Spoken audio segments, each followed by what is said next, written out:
Then the Lord God took the man and put him in the Garden of Eden to till it and keep it. Let us pray.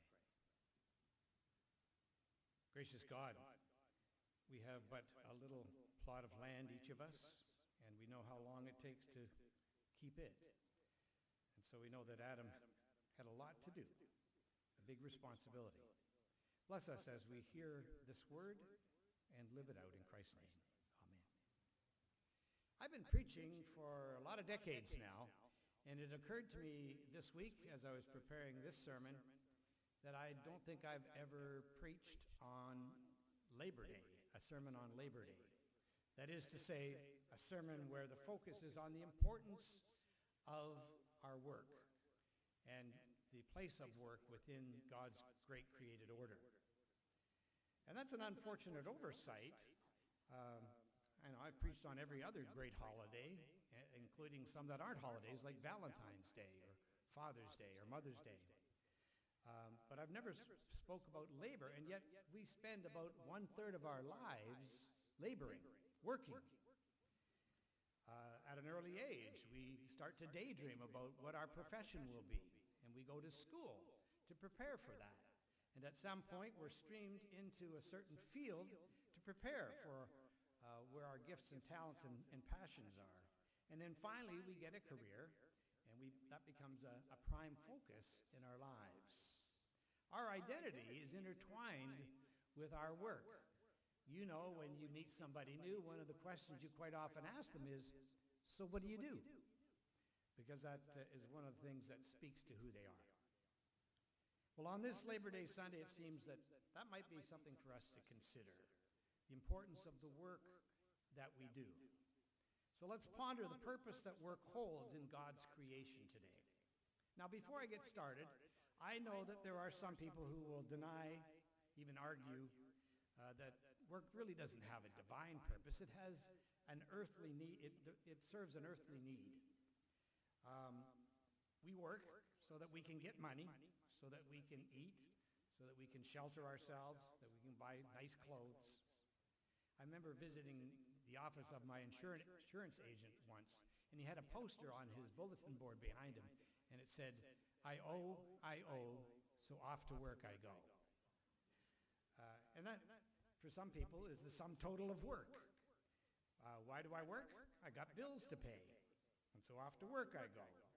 And to be honest, for all of us, I suppose, there are days where it comes down to that. But the conclusion sells short the divine importance of work. And that conclusion is based on the theology that I owe, it's off to work I go, is based on a theology that believes that work is really God's punishment for humanity falling short of the glory of God, sinfulness.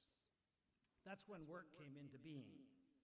You'll remember Adam and Eve were in the garden, and they could eat from any tree in the garden except one, the tree of the knowledge of good and evil. And what did they do? The serpent came and tempted Eve to eat of it. She gave it to Adam. He ate of it as well. And so God ends up punishing all three of them. And this is the punishment that God gives to Adam. Cursed is the ground because of you, thorns and thistles it shall bring forth for you. By the sweat of your face you shall eat bread until you return to the ground. So mankind will have to work hard, and not all of it will be fruitful, and they're going to die anyway. But that theology of work is really based on a faulty reading of the Scriptures. Work is not introduced as a punishment for doing wrong. In fact, work existed before the sinfulness of Adam, and it was a source of blessing. In fact, the very first person to do any work is God. God rolls up God's sleeves and begins to create the world. In 6 days, God creates the world, and at the end of each day's work, it says, and it was good, except for the 6th day, where it says, it was very good. That's when God created humans. So God was working day by day in creation and was the first one to do so. And then in chapter 2, it says this as we began that chapter. And on the seventh day, God finished the work that he had done, and he rested on the seventh day from all the work that he had done. So God ceased working and took a little bit of time to rest and maybe step back and take a look at all the work that God had done. And then in verse 15, it says, the Lord God took the man and put him in the Garden of Eden to till it and to keep it. In other words, the man was given a job as well, work to do. He was to tend to the fruits and the vegetables of that place so that there would be food to eat. Keeping it and tilling it is good work, but it's hard work. And so work existed prior to the fall of humanity, and it was a blessing. God's work is always good, as Genesis says at the end of each day. God's work proved to be a blessing to all the living creatures of the face of the earth. And then God gave man work to do, and it was a blessing too, not just to the Garden of Eden, but also for Adam, because he was contributing to God's creation. And so labor has been from the very beginning a blessing, not a curse. And labor should be celebrated and valued, not just by the person who does the labor, but also those who receive the gift of that labor, the employer. And that hasn't always been the case, has it?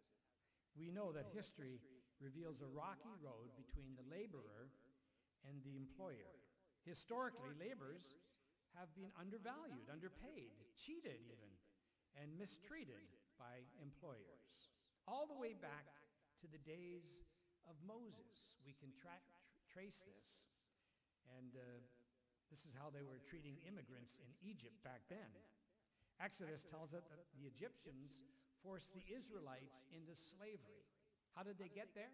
Well, you remember Joseph went over and was sold as a slave, and then his dream interpreted that there was going to be 7 years of drought, followed, or 7 years of good weather and abundance, followed by 7 years of drought, and so they prepared for that.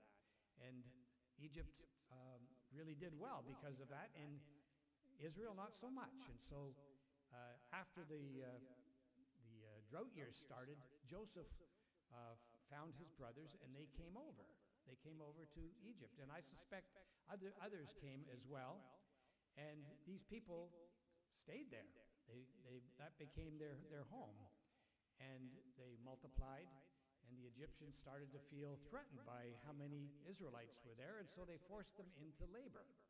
And their job was, men and women, to make bricks. There was a big building campaign going on in Egypt at the time, so they sent the men down to the mud hole where the clay was, and they'd scoop it up. And the women would get the straw and put it in with that, and they'd make these bricks. And they worked long and hard hours, and the labor was intense, and the heat was exhausting. And they cried out because of the harsh work conditions. And Pharaoh had a hard heart, and so he pushed them even harder, forcing them not only to make bricks, but also to go and gather the stubble, the straw, to add to those bricks so that they weren't as heavy. And they had to go out and get that straw. So likely the women went out and got all the straw. The men made the bricks, and they added the straw to it. And the quota probably didn't change. They still had to make the same number of bricks every day. This sort of treatment has happened again and again throughout history. Employers always being perpetrators, laborers victims.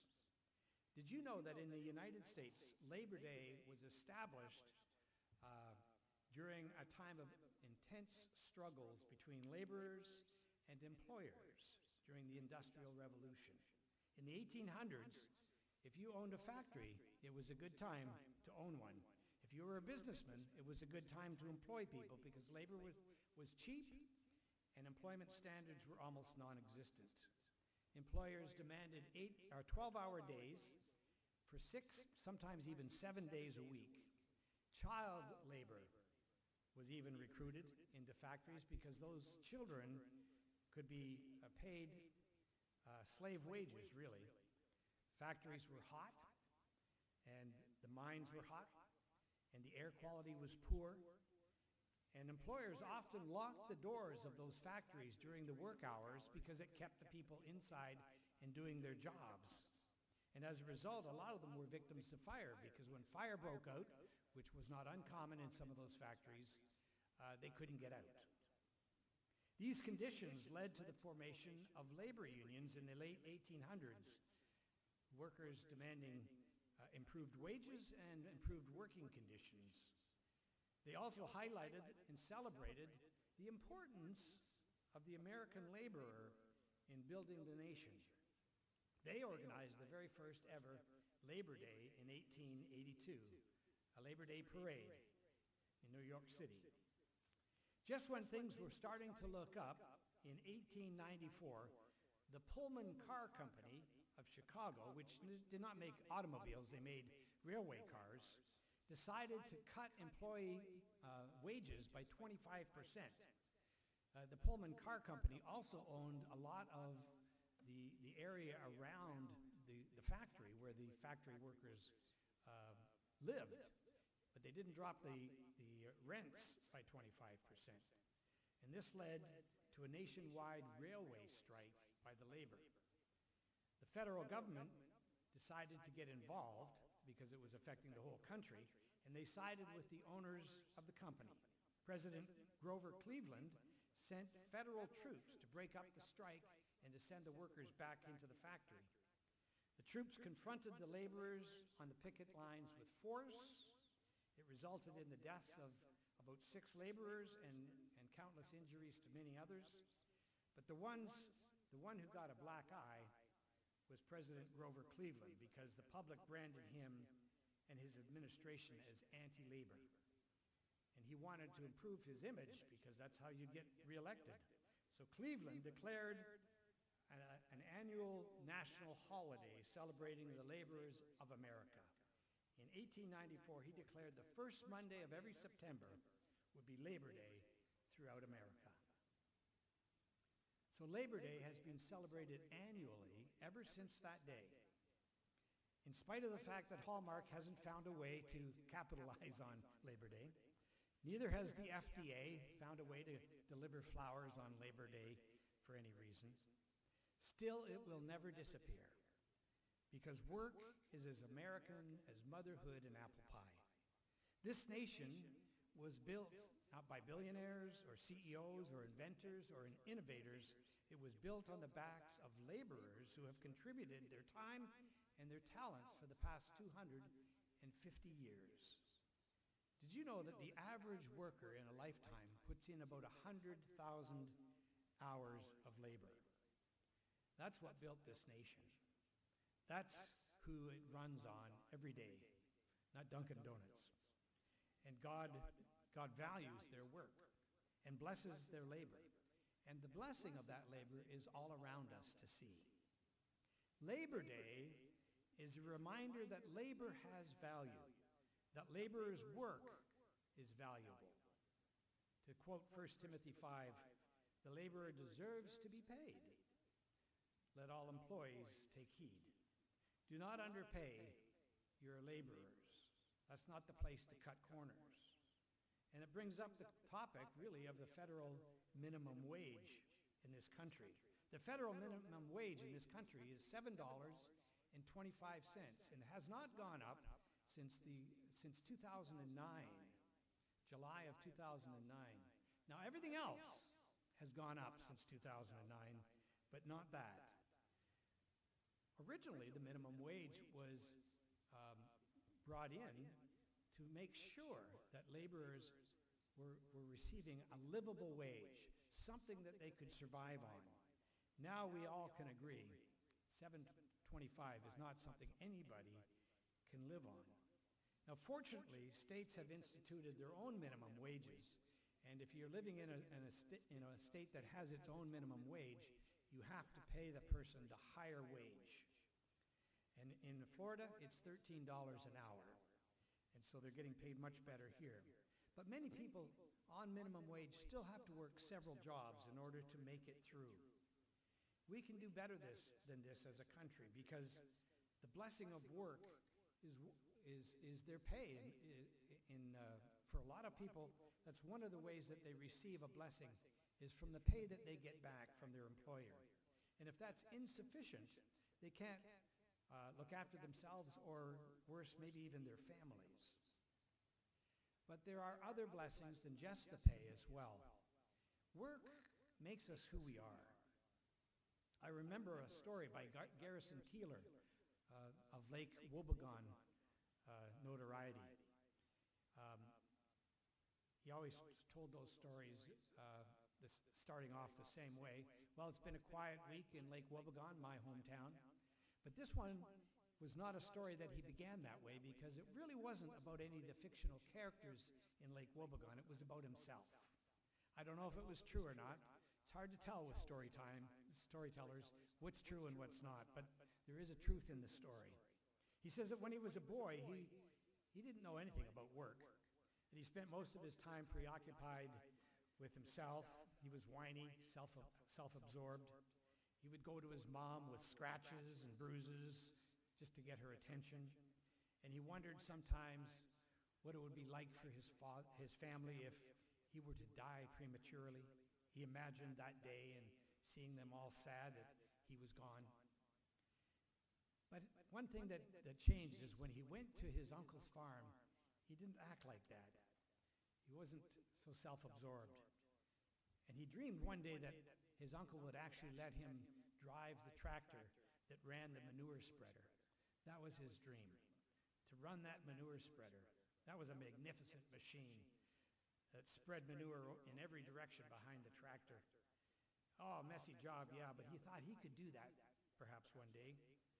So whenever he was at his uncle's farm, he would say to him, can I run the manure spreader today? And his uncle's answer always was the same, nope.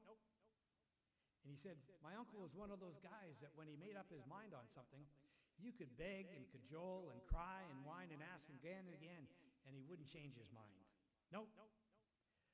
But this one time, Garrison says, he went to the farm and he asked his uncle, can I drive the tractor and the manure spreader behind it? And he said, yes. So Garrison got a lesson on how to drive the tractor and how to load the manure spreader and how to change gears. And off he went to fertilize one of the fields. Dirty work, all this manure spreading around behind him. And it was a hot day and it was smelly. But it gave him a sense of importance, he said, to be running that great machine.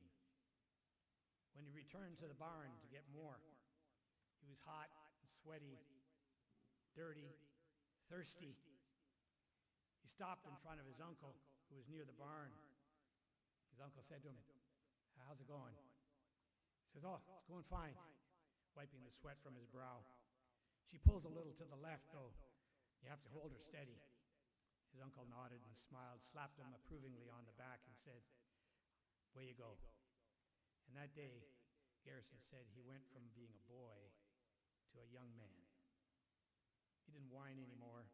He didn't daydream about dying prematurely. He'd found himself in the blessing of work, a contributor. And perhaps Keillor is right.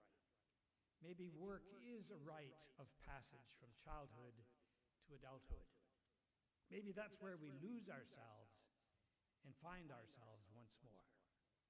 Thank God for the blessing of it.